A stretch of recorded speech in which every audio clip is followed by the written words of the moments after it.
Why did the FBI give Mr. Struck $1.2 million and Ms. Page $800,000? He has done since I got there. 8,276 federal arrests to 820 kilograms seized of fentanyl. That's enough to kill 250,000 people. Over 3,000 firearms seized, 350 gang cases, 3,000 cases against violent criminals. That's not my question.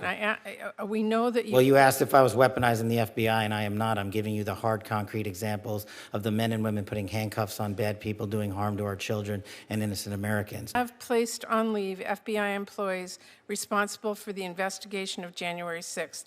That sounds political to me. I have not placed anyone on leave who has not violated their ethical obligation or their oath to the Constitution. So if they were investigating January 6th, you believe they were violating an ethical obligation? Nope. I think the common theme here is you putting words in my mouth, and I'm not going to tolerate it, nor will the men and women of the FBI.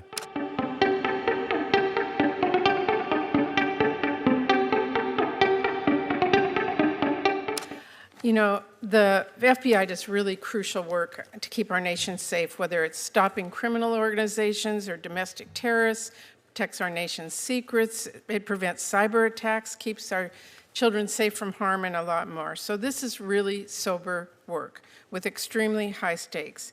And I'm concerned that instead of focusing on the incredibly important mandate to keep Americans safe and to help impartially enforce our laws under your leadership, Director Patel, the FBI has been weaponized to go after Americans who disagree with the president.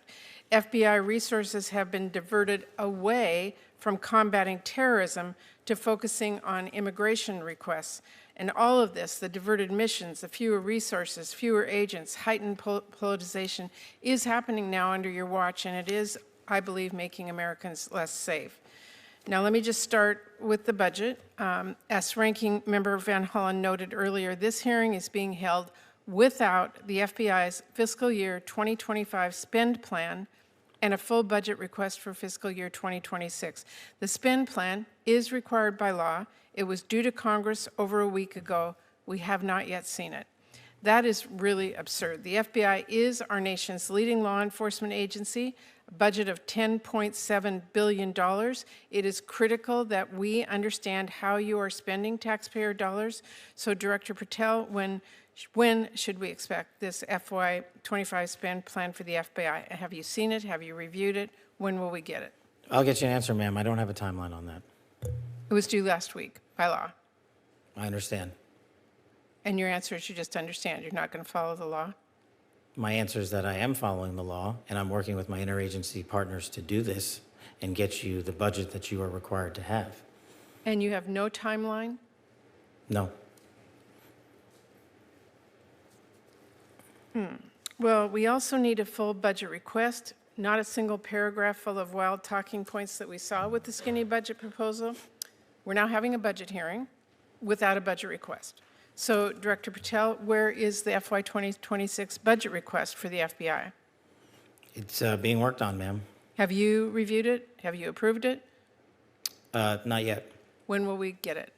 As soon as I can get it from my interagency partners and get it approved. 6 months from now? I don't know, ma'am. I'm not going to make up a timeline. Well, how do we as Congress do our budget and our work without that request and without the spend plan? Well, ma'am, I'm here. I'm doing the best I can. I can't make up answers. I'm going to commit to you to work on getting you the information you need. Well, that is insufficient and deeply disturbing. No response? I've given my response. Well, the FBI is already down 1,900 employees since 2023 as a direct result of the Fiscal Responsibility Act. And under the Trump administration, FBI agents, analysts, linguists, cyber experts, and scientists are being asked to do a lot more in order to keep us safe. Director Patel, we all know that budget cuts will reduce the FBI's ability to counter threats of terrorism, and it will hinder its ability to keep pace with firearm background checks and shutter operations that combat violent crime, drugs, gangs, and transnational organized crime. Now, I understand that you told our House colleagues yesterday that you don't want to reduce the FBI workforce, meaning that you disagree with what President Trump is proposing? No, I agree that we can sustain the mission with the proposed budget, and I agree with the budget. And as I said yesterday, I believe that what I said was I can do more with more. And I gave examples of what more we could do if we were given more. Well, it's different than what you told the House yesterday. So what are you communicating to the President and the White House about what you need and what, and again, we don't have a budget request from you, so I'm not sure what you're asking us for. I'm not asking you for anything at this time. You can operate without a budget? I never said that. Well, this is unprecedented. Okay, well, let me just go to another topic since you're not going to answer that. The FBI partners with state, local, and tribal law enforcement organizations. They provide critical intelligence and operational capabilities to combat violent crime and gangs and terrorist threats, fentanyl trafficking, challenges that our local communities really can't face alone. I'm going to give you an example. A few years ago, the Southeast Washington Safe Streets FBI Task Force worked with our Benton County and Franklin County Sheriff's Office, multiple Tri-Cities Police Departments, and the State Corrections Department to carry out one of the largest ever drug seizures in the region's history. Now we've got an administration already cutting more than $800 million in assistance in 2025 to local law enforcement organizations while proposing a $500 million cut for the FBI. Director Patel, can you explain to this committee how cutting resources for our local law enforcement partner agencies the FBI relies on to help your bureau keep safe? How do you expect the FBI and local law enforcement to do more without those significant resources they need? The FBI will continue to do what it does, which is work with embedded state and local law enforcement officers in our Joint Terrorism Task Force, in our Safe Streets Task Force, in our gang task forces. Those are a priority. Those billets have been maintained. Those billets have not been reduced. And with my reorientation, reprogramming that we've notified Congress to, you will see an augmentation in the field in every single state in this country. Well, again, we need to see the numbers and we need to see that budget from you. Let me ask you about the NICS system. The FBI is really on the front lines of keeping guns out of the hands of very dangerous criminals. The NICS serves a really critical role in enhancing national security and public safety by conducting background checks. You know this. They are supported by the vast majority of American people, and I wanted to ask you this morning, will you commit to continuing to fund and run the FBI background check system? Yes. Thank you. I want to ask one final question here, Mr. Chairman. I want to talk again about how the FBI is focusing its resources. President Trump has turned the Department of Justice into a tool to go after his perceived enemies, and many of the actions we have now seen at the FBI are alarming. The FBI has reassigned and pushed out career FBI agents for political reasons. We have seen fear and intimidation promoted throughout the Bureau, including by polygraphing your own staff. We've seen the arrest of a sitting judge in Wisconsin.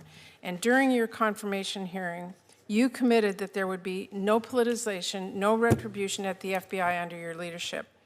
You've reportedly placed FBI employees responsible for investigation January 6 cases on leave. Is that keeping up your promise of no politicization, no retribution? It is, because that's wildly inaccurate. Let me tell you what the FBI has done since I got there. 8,276 federal arrests to 820 kilograms seized of fentanyl. That's enough to kill 250,000 people. Over 3,000 firearms seized, 350 gang cases, 3,000 cases against violent Well, criminals. that's not my question.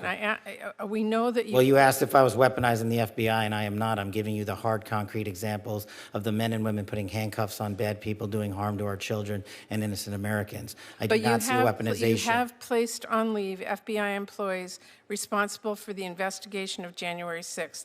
That sounds political to me. I have not placed anyone on leave who has not violated their ethical obligation or their oath to the Constitution. So if they were investigating January 6th, you believe they were violating an ethic obligation? Nope. I think the common theme here is you putting words in my mouth, and I'm not going to tolerate it, nor will the men and women of the FBI. Well, you did place on leave an analyst responsible for investigating Russia's meddling in the 2016 election. Is that politicization? Is that retribution?